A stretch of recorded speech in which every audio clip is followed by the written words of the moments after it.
Pria ini baru saja bercerai dari istri yang tidak mampu melahirkan anak. Segera dengan seorang gadis cantik yang kaya dan licik. Tapi 5 tahun telah berlalu. Istri barunya tidak bisa membantunya memiliki bayi juga. Dan Ran dikenal sebagai putri dari keluarga kaya. Berada di rumah ini dengan kepala tegak dan memberi perintah selama bertahun-tahun. Tapi tidak ada tembok di dunia ini yang tidak bisa membiarkan angin lewat. Ibu mertua hari itu mendengarkan apa yang temannya katakan. Tahu identitas asli Yoran. Sebenarnya rumah kaya Yoran berkata, adalah rumah suami ibunya setelah ibunya menikahi suami baru. Tapi ini sama sekali tidak ada hubungannya dengan Yoran. Bahkan mahar 345 miliar. Itu semua ibunya yang mencuri dari tempat suaminya. Ibu mertuanya segera naik pitam ketika dia mendengar tentang ini. Tunggu menantu perempuan pulang dan mengutuk terus-menerus. Yang tidak tahu malu sepertimu. Aku pertama kali bertemu. Kamu bukan putri presiden. Mengapa kau menipu kami untuk menikahi Sung Chan? Kamu melakukan itu, tidak ada bedanya dengan menipu untuk menikah. Setelah insiden itu terungkap, dia tidak panik sama sekali. Sebaliknya dia langsung berkata terus terang. Dirinya secara nominal putri seorang presiden perusahaan. Saat ini Sung Chan tidak bisa menjaga ketenangannya lagi. Kamu salah melakukannya. Beraninya kau membantah kata-kata ibu lagi? Setelah Yoran mendengarnya, dia segera berbalik dan pergi. Tapi yang mengejutkan, Sung Chan masih tidak membiarkannya pergi. Dalam kemarahan dia mengusulkan cerai. Bagaimanapun, rumah ini bukan keluarga bangsawan. Selesai berbicara. Suaminya tidak berani mengatakan apa-apa lagi. Singkatnya, tidak mungkin bercerai karena ini sekali lagi. Satu-satunya cara dia bisa melakukannya adalah dengan menelan amarahnya. Sejak itu, ibu mertua selalu menatap Yoran dengan mata tidak senang. Meskipun Yoran secara khusus pergi ke dapur untuk memasak sup untuknya, dia juga mengkritik banyak kata. Hari ini, karena biarkan Yoran hamil, dia merebus semangkuk obat oriental untuk diminumnya. Dalam situasi ini dia dengan jelas mengatakan dia tidak ingin minum. Gemsuk masih memaksanya. Yoran marah dan menumpahkan mangkuk obat ke tanah. Ini cukup untuk membuat Gemsuk marah. Wanita ini, kamu benar-benar tidak mengerti aturan. Dia ala-ala jenis orang seperti ini. Dalam hatinya, betapa dia membenci ibu mertua ini. Baru dapat melakukan perilaku ini. Putra benar-benar tidak tahan dengan kehidupan yang rumit seperti ini. Mengusulkan untuk memilih hidup terpisah. Gemsuk kali ini sudah panik. Aku benar-benar lelah. Aku tidak tahan hidup seperti ini lagi. Tolong izinkan kami pindah keluar. Sung Chan, jangan ucapkan kata-kata ini. Selama ibu tidak bisa melihat wajah anakku selama sehari, saya tidak akan bisa hidup. Anda tahu ini juga, nak. Setelah Gemsuk menendang menantu perempuannya yang lembut keluar dari pintu. Segera mengizinkan putranya menikahi Yoran. Tapi dia tidak menyangka gadis ini penipu. Setelah menyiksanya berkali-kali, dia akhirnya ingat hal-hal baik Min Jung. Di masa lalu, jika dia menunjuk ke timur, Min Jung pasti tidak akan berani pergi ke barat. Bahkan jika dia dimarahi, dia juga akan tersenyum untuk menerima. Karena dia tidak melahirkan di rumah ini, dia tidak berani mengatakan apapun.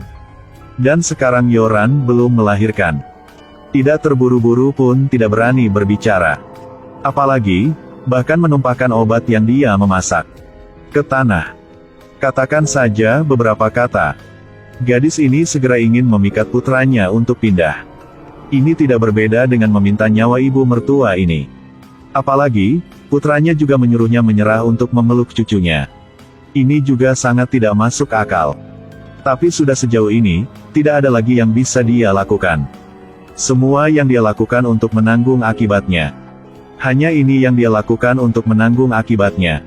Satu-satunya cara adalah melampiaskan amarah dengan suaminya. Tapi di luar dugaan, suami ini juga membela menantunya. Itu benar-benar membuatnya sangat marah sehingga dia ingin pingsan. Sung Chan melihat ibunya begitu patah hati. Setelah kembali ke kamar, tentu saja, dia ingin mengucapkan beberapa patah kata kepada istrinya. Dia menyuruhmu untuk minum obat. Maka taat dan minumlah, tidak akan ada pertengkaran. Dari dulu sampai sekarang, yang paling aku benci adalah orang dewasa selalu berusaha memaksaku untuk melakukan sesuatu yang tidak aku sukai. Tapi tak disangka, kalimat ini juga dibandingkan dengan mantan istrinya. Ibu mertua melakukan hal semacam ini karena menantunya. Maka tidak ada yang salah dengan itu. Min Jung telah melalui sesuatu yang bahkan lebih keterlaluan dari ini, dia bisa menahan juga. Yoran semakin marah setelah mendengar itu. Sung Chan hanya bisa berhenti mengkritik. Rumah ini selalu menekannya hingga membuatnya sulit bernafas. Min Jung selain tidak bisa melahirkan. Tidak peduli apa, dia tidak ingin membuat diriku sakit kepala. Dia bahkan bisa menahan kepribadian ibu. Mantan istrinya sekarang merayakan ulang tahun putranya. Anak mereka sekarang berusia 5 tahun. Tapi semua ini ayah seperti dia tidak tahu apa-apa. Saya ingin membeli pakaian ini. Maaf. Aku juga tidak ingin menyerahkannya untukmu. Sepertinya ukuran ini tidak cocok untukmu. Payudaramu akan lebih kecil. Seorang pria dan seorang wanita berdebat tentang pakaian dalam wanita. Setelah mendengar pria itu menyebut yang miliknya kecil, dia segera berhenti bersikap baik lagi.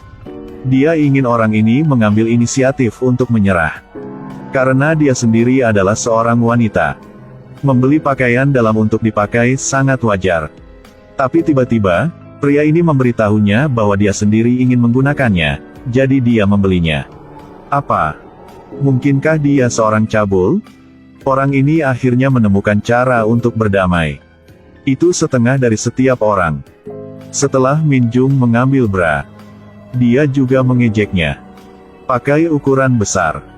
Tidak bisa membuat milikmu besar juga. Hal ini yang membuatnya mengkonfirmasi bahwa pria ini memang cabul. Memang, setelah meninggalkan toko itu dia selalu mengikuti di belakangnya. Juga memegang celana dalam itu dan terus-menerus melihatnya. Min Jung gemetar ketakutan dan berhenti. Tanyakan padanya mengapa dia mengikuti di belakangnya. Orang ini menjelaskan itu jalan yang sama. Dan menyuruh Min jangan delusi. Karena Min Jung bukan tipe yang dia suka. Dia tidak punya alasan untuk berdebat setelah mendengarkannya. Hanya bisa biarkan dia pergi dulu. Ketika dia pergi ke tempat parkir, dia menemukan dia salah paham. Tapi secara kebetulan, dua mobil mereka diparkir bersebelahan. Memang benar bahwa pembenci sering saling berhadapan. Dia bahkan tidak ingin tinggal dengan cabul ini sebentar. Cepat mengemudi dan pergi. Sebenarnya keduanya adalah desainer pakaian dalam. Model pakaian dalam ini dirancang oleh pria itu sendiri. Nama pria ini Park Mo Hyuk. Benar-benar putra seorang Taipan. Sebelumnya, dia adalah seorang pemuda yang memainkan musik rock. Setelah ayahnya jatuh sakit parah, dia mulai mengulang hidupnya. Saat ini bekerja di perusahaan pakaian dalam. Dia sangat berbakti dan berniat mengandalkan kekuatannya sendiri. Membuat perusahaan berkembang. Bahkan ayahnya ingin membantunya membeli mobil baru. Dia juga sangat keberatan. Apalagi, Min Jung juga pergi ke konser musiknya 6 tahun lalu. Min Jung tidak bisa hamil saat itu. Jadi mabuk. Tertabrak oleh Mo Hyuk dan jatuh ke tanah. Dia meminjam ragi dan menghalangi bagian depan mobilnya. Ini membuat Mo Hyuk sangat takut. Min Jung meminta Mo Hyuk untuk secara resmi meminta maaf padanya. Tapi tiba-tiba, Mo Hyuk mengeluarkan 2 lembar uang dan melemparkannya ke wajahnya. Setelah dia melihat uang itu, dengan marah menendangnya. Apakah Anda ingin menggunakan uang untuk meminta maaf? Aku ingin menggunakan ini untuk meminta maaf kepadamu. Terlihat seperti pelacur pria yang kutu loncat. Berani berpura-pura punya uang di depanku. Ambil uang ini dan pergi menemui doktermu. Kalau ada sisa uang, ambil untuk potong rambut. Rambut terlihat sangat berantakan. Itu sebabnya tidak bisa menyalahkan kepalamu kosong. Sebenarnya Mo Hyuk begitu terburu-buru. Adalah karena ingin mengunjungi ayahnya yang sakit. Adalah karena saya ingin mengunjungi ayah saya yang sakit. Nasib mereka berdua juga terikat bersama mulai gini.